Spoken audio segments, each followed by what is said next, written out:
Hello, I'm Adam, your COW of BlampCo Incorporated, shielding assets offshore since 2015, and welcome to Adam Blampier Fantasy Books, where I craft alternate wrestling realities, then challenge wrestling promotions to do them better, cause I'm a smartass. This time around, acting on commission from beautiful patron IOL, I'm looking at Frazer, and in particular, because he's my countryman, Nathan Frazer, booking their breakup, their feud, and Nathan's ascendancy, then challenging WWE to do it better. First of all, thank God for Nathan Frazer for making it so that I can finally hear my beautiful island home be said out loud in a WWE game, which means when my creator wrestler comes down to the ring, I can finally fully see myself on screen. The following contest is scheduled for one fall, making his way to the ring from Jersey in the Channel Islands, weighing in at 227 pounds. Mr. Sexton Butler! You know, this person takes some pride in their work. See, like me, Nathan Frazer is from Jersey in the Channel Islands, a collection of rocks in the sea that was originally united with Britain under the Duchy of Normandy when William the Conqueror came over to make friends, especially with the North. When King John, however, lost all of his Normandy possessions back to France, because he's what's known in the industry as a shit king, for some reason the Channel Islands stayed part of the British overseas territories, with Jersey and Guernsey remaining along with the Isle of Man, what's technically known as Crown dependencies, which makes us sound really emotionally clingy, like we'll just occasionally call up King Charles to say, "How are you?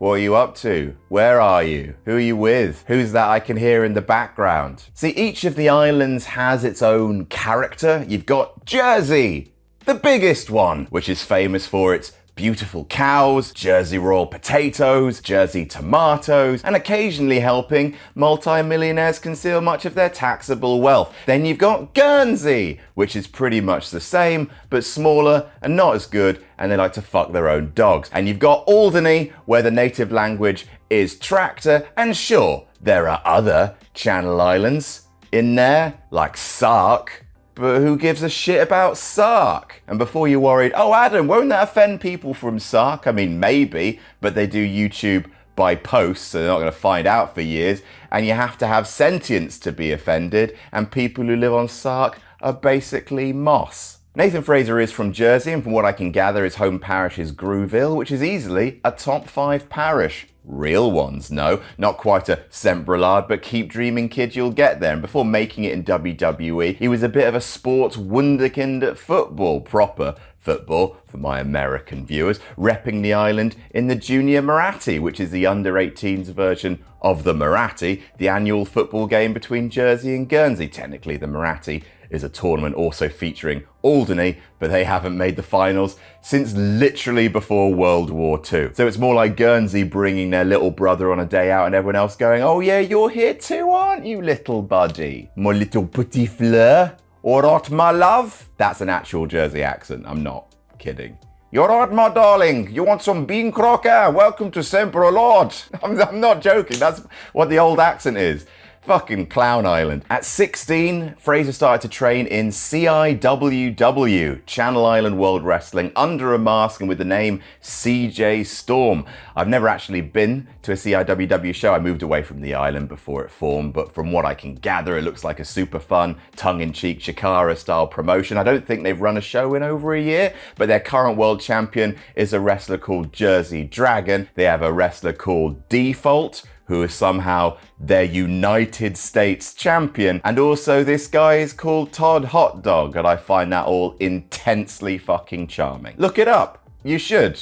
And I hope they run shows again in the future. CJ Storm managed to become CIWW champion once back in 2017, and God help me, it took a while, but I tracked down the footage of that title win. Here you go. Now the lad's being booed there, and that's because before this match, Frazer had moved away from Jersey to the US on a football scholarship. He went to Tennessee, and then he came back to the island and cut his version of the pipe bomb on you people and how shit everyone in Jersey was. And, well, It's true, but he shouldn't say it. In America, Frazer continued his training at a certain wrestling academy that I'll keep secret for now, as it will become important in the actual booking, and hit the US indie scene as Ben Carter. He wrestled for Resolute Wrestling in Tennessee, AEW in 2020, before being signed to NXT UK at the end of that year, eventually being repackaged to Nathan Frazer in 2021. Frazer made a name for himself quite quickly, and it's easy to see why. He is, to quote Sylvia Plath, a nippy little fucker. We live in a world where instead of people swapping bootleg tapes of their favorite wrestlers, that trading happens in GIFs on Twitter, and Frazer is like Bron Breakker. He has a very gifable style, being very, very fast indeed, and a smooth flippercino. He got in an NXT UK Championship match against Ilya Dragunov before transferring to NXT proper, and although he nabbed the Heritage Cup, by far his biggest success was as one half of enduringly fine tag team Fraxium. Fraxium is a portmanteau of Frazer and his tag team partner Axiom, the former A-Kid, the first ever Heritage Cup winner, now a masked wrestler whose gimmick is maths. Seriously, look at this. I was a very bright child. First of all, hey, same. And second of all, don't use a Sharpie on a whiteboard, mate. It's a permanent marker. You're never going to get that off. Anyway, Axiom is a Spaniard, like commissioning patron IOL, who commissioned this booking. He's an awesome, nerdy superhero. His finish is called the Golden Ratio. That's brilliant. Like the bar before them, Axiom and Frazer started off as competitors who teamed up after a series of matches, and while they have brilliant chemistry, both are essentially flesh slinkies. What makes them an endearing team is that they're a bickering married couple, with Frazer being the egotist who thinks he's bigger than the team, and Axiom, the man with no face who uses quantum mathematics to beat his opponents, being the down-to-earth relatable one. Seriously, his face is completely covered, but he's often the funny one. And he fucking rocks a turtleneck as well. I really like Fraxium. They're great. They became two-time tag champs in NXT, became the first ever wrestlers to defend WWE gold in TNA, and then transferred to SmackDown after Frazer appeared there a short while earlier to face Rey Fenix in his debut. The two are now part of an absolutely stacked SmackDown division, but as the Rockers, the Hart Foundation, and of course Jesse and Festus all found out, sometimes a tag team has to die so a superstar can fly. This is the story of the Fraxium collapse and the rise of the Jersey Boy. WWE, please do it better.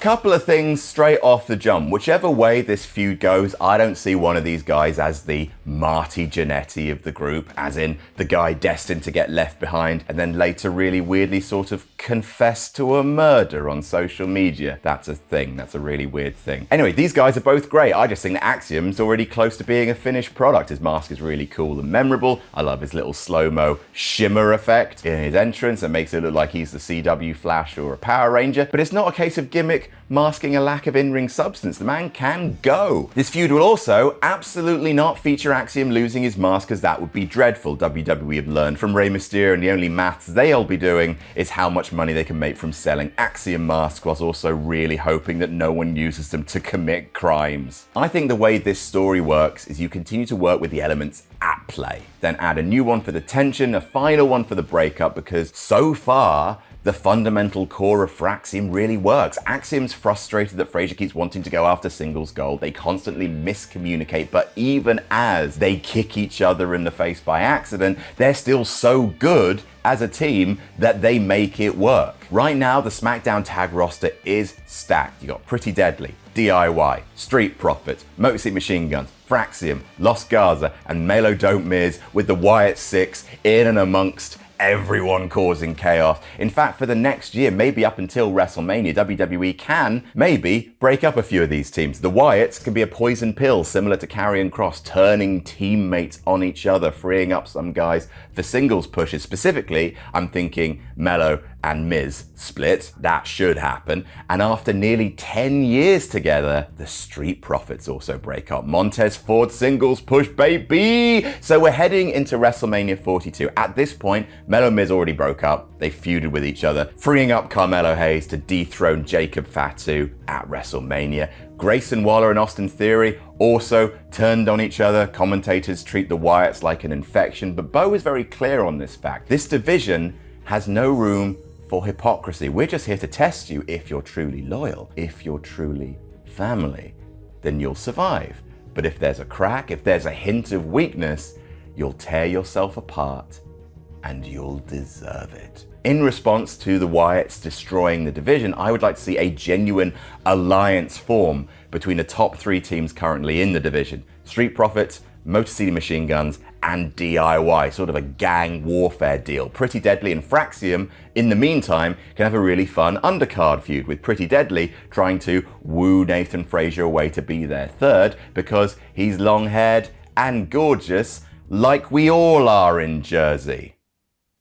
And Nathan Frazer being flattered but trying to reassure everyone that Fraxium is fine, like Pretty Deadly are fine, but Fraxium is fine. In the meantime, Axiom is making calculations, trying to calculate the probability of Frazer betraying him, writing on the whiteboard, having to get some white vinegar and a cloth because he keeps writing on the board with a fucking Sharpie apparently. This long-term alliance against the Wyatts then falls apart, leading to a 4-way match for the SmackDown titles at WrestleMania. Wyatts the champions versus Street Profits versus DIY versus Motor City Machine Guns. And going into it with the Wyatts still pushing everybody, people think that DIY are going to break apart because of a little thing called, I don't know, all of 2018 and 2020 to a significantly lesser extent. However, in the match, it's Angelo Dawkins that turns on Montez Ford, and DIY become tag team champions. Montez and Dawkins feud to supercharge Montez, and that finally leaves the door open for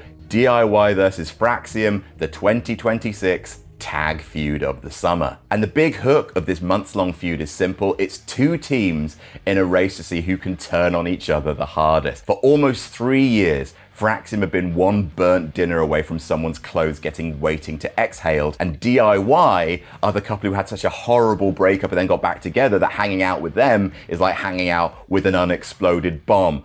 Love your new home. Look at all this new furniture that you've had to buy because of what happened. Ha ha ha! Pass the wine. It's a feud of each team repeatedly coming to the brink of tensions tearing them apart, miscommunications aplenty, everyone accidentally kicking everyone else in the fucking face, that when one actually does connect with the intended target, there's a ticker tape parade. DIY is fine. Fraxium is fine. DIY is fine. Fraxium is fine. The big blow-off match at SummerSlam descends at one point into both teams finally snapping, imploding, and doing the Zayn Owens punches to each other while completely ignoring the other team. Like both teams basically break up in this match. It's just that Gargano and Ciampa are in the wrong place, wrong time. Ciampa knees Johnny in the face, and then Axiom Spanish flies Frazer onto Gargano with a passed out Frazer, pinning Johnny to win Fraxium the tag team titles. Fraxium have reached their lowest point and their highest peak at exactly the same time, and I think it's a really fun idea for a tag title run. Essentially, the breakup has happened, but neither man is willing to shoulder the blame of losing the tag title, so they keep winning and winning despite fucking hating each other. And did someone say best friends falling apart? That's Seth Rollins' cue to get involved. See, the academy I mentioned earlier where Frazer trained when he moved to the US, that was the Black and Brave Academy, run by Seth Rollins, who went by Tyler Black on the Indies, and Marek Brave. Makes sense, doesn't it? Nathan Frazer, his gear, the way he moves, these are big pre-knee exploding Seth Rollins vibes. Seth congratulates Frazer on his tag title success and whispers to him that ultimately Seth hopes that Nathan has his priorities in the right place. Seth says, "Don't do anything I wouldn't do." This awakens Nathan's dormant asshole. All Jerseymen have one. Mine's called Adam Blampied, and he starts focusing on singles championships again. I'm going to have to maybe violate some production contracts here, but I don't mind that. Fantasy booking. I'm going to have my fellow Jerseyman focus on the Speed Championship. Now, for those of you who don't know or who don't regularly use Twitter, first of all, well done. Second of all, the Speed Championship is currently a Twitter exclusive title contested for in matches that have a strict 5-minute time limit, and their list of past champions is a who's who of people who are fucking great, just not in the right place at the right time. Ricochet, Andrade, Dragon Lee, and El Grande Americano. At this point in 2026, the Speed Champion is Andrade again. See, Frazer's entire gimmick revolves around speed. He might as well be called the bus that couldn't slow down. And his t-shirt reads, "No one is faster than Frazer," which is probably a picture that wouldn't do you much good on the apps. Anyway, he makes it his mission to take the Speed Championship, which has the added benefit of trying to get more eyes on it, and also maybe, just maybe, taking it off the trash fire that is what Twitter used to be, and putting the Speed division on SmackDown, where it might actually help bulk out the 3 hours with some variety. Frazer repeatedly pulls double duty on SmackDown, competing in tag title matches, but also fighting Andrade for the Speed Championship, first losing a few times, then drawing a few times, and each time he's getting broken down by Andrade's targeting of his ribs and leaving Axiom to do the heavy lifting in their tag matches. For Axiom are in a feud with the Lucha Bros, Penta and Rey Fenix, and unlike DIY, they are the picture of unity, as Frazer and Axiom look even more fragmented. Axiom and Frazer get into wars of words and fistfights backstage about burning the candle at both ends. Frazer ignores Axiom and his mathematical warnings that Nathan is approaching critical mass. Something is about to break. It's in the equations. You can't deny the maths. Finally, the Speed Championship makes it to pay-per-view, with this being Frazer's last chance at winning the title. And on the very same night, much like how Fraxium broke up and won the titles on the same night, Frazer finally wins the Speed Championship, but Fraxium lose the titles to the Lucha Bros. In fact, Frazer only wins the title because Axiom interferes, tries to cost him, thinking that if Frazer loses, he'll have no choice but to focus on the tag titles. But Axiom hits Andrade by accident, finally hitting someone who isn't his own partner. Frazer wins, but is furious and leaves Axiom high and dry in their tag match. Now that Frazer has his precious singles title, he feels he can finally cut Axiom loose. This takes us to the Fraxium feud heading into WrestleMania, a best-of-5 series for the Speed Championship between Frazer and Axiom. Throughout the series, Axiom keeps trying to reform their team. After all, he's run the maths, and as much as he hates to admit it, the calculations show they are better as a team. But Frazer becomes more and more fixated on keeping his belt, making it the highlight of the night, taking the concept of speed wrestling to a whole new level and resorting to dirty tricks to keep his title. The first match between them, Axiom wins it, and that shocks Nathan to his core. The next is a match where Frazer cheats to tie it all up. The next match is a time limit draw. The next match, it's the same again. Frazer loses his mind that he's just not fast enough to beat Axiom, and he properly loses it, smashes Axiom around the arena, at one point putting a chair under his head, then doing the Seth Rollins stomp to Axiom's head onto the chair. He's learnt from the best. The next week, before the fifth and final match, Nick Aldis thinks that Axiom isn't cleared, but he shows up, ready to fight. Axiom and Frazer lock up. Frazer immediately rolls him up and pins him 1, 2, 3 to win the series. Everyone is shocked. Oh, okay, it's over, apparently. What the hell? The next week, Frazer is celebrating his winning of the series, demanding Axiom raises his hand when another Axiom attacks both men. CCTV footage is played to reveal that Frazer paid someone else off to wear the mask and impersonate Axiom in their final match in the best of 5. And Nick Aldis says, well, if Frazer won't play by the rules, then the rules no longer apply. Frazer versus Axiom, the final match, is set for WrestleMania. This time, there's no time limit, no countouts, no DQs. There must be a winner.